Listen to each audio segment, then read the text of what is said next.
Hello dear student, welcome back to my YouTube channel. तो dear student, आज की इस वीडियो में हम सभी लोग दोहा छंद की परिभाषा उदाहरण सहित पढ़ेंगे, यानी कि किस प्रकार से हमें दोहा छंद की परिभाषा को बोर्ड एग्जाम में लिखना है, जिससे आसान से आसान शब्दों में और जो आप लोगों को अच्छी तरीके से याद भी हो जाए और आप अच्छी तरीके से बोर्ड में एग्जाम में लिखकर 2 मार्क को अचीव करें। क्योंकि गाइस यह 2 नंबर का प्रश्न आता है, तो इसीलिए यह वीडियो आप लोगों के लिए बहुत ही ज़्यादा खास जाने वाला है। तो डियर स्टूडेंट, वीडियो को बिना स्किप किए हुए लास्ट तक जरूर बने रहें, क्योंकि इस वीडियो में हम सभी लोग दोहा छंद यानी कि जो मोस्ट इंपॉर्टेंट क्वेश्चन है दोहा छंद की परिभाषा लगभग हर बार बोर्ड एग्जाम में पूछता है।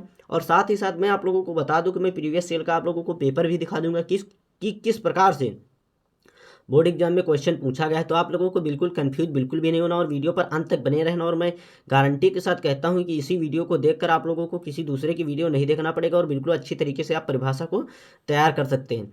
तो सबसे पहले यहाँ पर देख लेते हैं कि प्रीवियस सेल में पेपर में किस प्रकार से क्वेश्चन पूछा गया है। तो सबसे पहले यहाँ पर देख लेते हैं गाइस, क्वेश्चन हमारा पूछा गया दोहा छंद अथवा सोरठा छंद का लक्षण और उदाहरण लिखिए। गाइस बिल्कुल सेम इसी प्रकार से क्वेश्चन पूछा जाएगा, क्योंकि ये प्रीवियस सेल 2023 का पेपर है, यानी कि बिल्कुल इसी प्रकार से 2023 में पूछा गया था। अब 2024 में भी इसी प्रकार से पूछा जाएगा, क्योंकि दोहा छंद ये देख लिए यहाँ पर पूछा भी गया। ये मोस्ट इंपॉर्टेंट क्वेश्चन है, आप लोगों को बिल्कुल अच्छी तरीके से तैयार करके जाना है। और यहाँ पर देख लीजिए अथवा करके दिया गया है, आप या तो फिर दोहा छंद की परिभाषा को लिखें या सोरठा छंद की, तो दोनों में से सिर्फ एक की ही परिभाषा और उदाहरण को लिखना, ये बहुत ही ज़्यादा इंपॉर्टेंट, क्योंकि गाइस 2 नंबर का प्रश्न होता है, तो आप लोगों को 2 मार्क को बिल्कुल अच्छी तरीके से प्राप्त करना है। तो सबसे पहले हेडिंग डालेंगे, परिभाषा और लिखेंगे।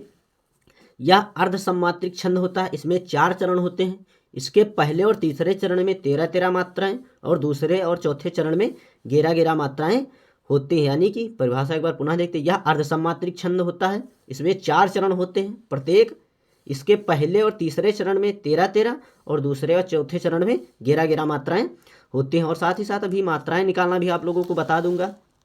तो अब सबसे पहले क्या देख लेते हैं, उदाहरण, यानी कि किस प्रकार से उदाहरण लिखना है हमें। तो उदाहरण हम लिखेंगे, सिर गुरु चरण सरोज रज निज मन मुकुर सुधार बरनऊ रघुबर विमल जस जो दायक फल चार। गाइस ये हमारा पहला चरण हो गया, दूसरा है, तीसरा और ये चौथा, यानी कि 4 चरण हो गया। अब मात्राएं यहाँ पर देख लेते हैं। ये हमारा क्या दिया गया, इसको क्या कहते हैं, ये हमारा दीर्घ होगा और ये लघु, इसको हम दीर्घ कहते हैं और इसको हम लघु कहते हैं। छोटा आ छोटी ई और छोटा ऊ जहाँ होता है वो लघु होते हैं। बड़ा आ बड़ी ई और ऊ बड़ा ऊ यानी कि जिसे कहते हैं, अगर वो होता तो वो क्या होता हमारा दीर्घ। तो यहाँ पर देख लीजिए, श्री पर कौन सी मात्रा लगी है, बड़ी की, तो ये हमारा क्या हो गया दीर्घ। और ये गुरु छोटा ऊ की मात्रा लगी है और ये रा हमारा है, तो ये क्या है लघु है, तो इसीलिए इनको हमने लघु से प्रदर्शित किया, क्योंकि छोटा ऊ की मात्रा अगर लगी है तो हमारा लघु के अंतर्गत आता है। और इसके बाद चरण, तो इस पर कोई भी मात्रा नहीं है, तो इसलिए हमारे सब क्या है लघु है। सरोज तो सा भी है, पर कोई मात्रा नहीं है, आ पर रा पर यहाँ पर देख लीजिए ओ की मात्रा है, तो ये हमारा क्या हो गया दीर्घ हो गया। और जा पर कोई मात्रा नहीं है, तो इसलिए हमारे क्या है लघु। इसी प्रकार से देख लेते हैं। और ये रज पर भी कोई मात्रा नहीं, तो हमारे दोनों क्या है लघु। तो अब देख लेते हैं, श्री गुरुचरण सरोज रज, देखते हैं यहाँ पर 13 मात्राएं निकल कर आती होंगी। ये हमारे, इनको हम 2 मानते हैं और इनको हम क्या मानते हैं 1।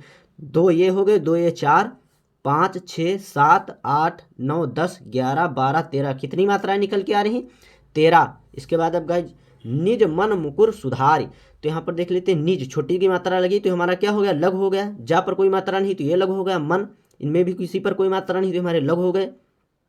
मुकुर यानी कि मुंह पर मात्रा तो है बट छोटा हो गया है, तो इसीलिए ये भी हमारे क्या हो गए लघु हो गए।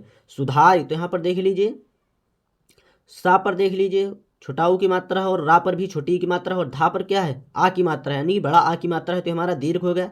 तो गाइस जब गिन लेते हैं, इसमें भी 11 मात्राएं निकल कर आती है, 1 2 3 4 5 6 7 8 9 10 11, यानी कि कितनी मात्राएं निकल के आ रही 11। तो आप लोगों को बिल्कुल कंफ्यूज नहीं होना, बिल्कुल आप लोगों को इसी प्रकार से मात्राएं निकालनी है। अगर डियर स्टूडेंट आप हमारे यूट्यूब चैनल पर पहली बार आए तो प्लीज़ हमारे यूट्यूब चैनल को सब्सक्राइब करें, वीडियो को लाइक करें, कमेंट करें एंड बेल आइकन को दबाना बिल्कुल भी ना भूलिए, जिससे मैं क्लास 10th और 12th की जो भी वीडियो अपलोड करूँ वो डायरेक्टली सबसे पहले आप तक जरूर पहुँचे। और आप बिल्कुल अच्छी तरीके से तैयार करके बोर्ड एग्जाम में जाइए और अच्छे से मार्कों को अचीव करें। अगर आप क्लास 10th और 12th का कोई भी नोट्स चाहते हैं तो हमारे यूट्यूब प्रोफाइल पर जाकर अन्य वीडियो को भी देख सकते हैं।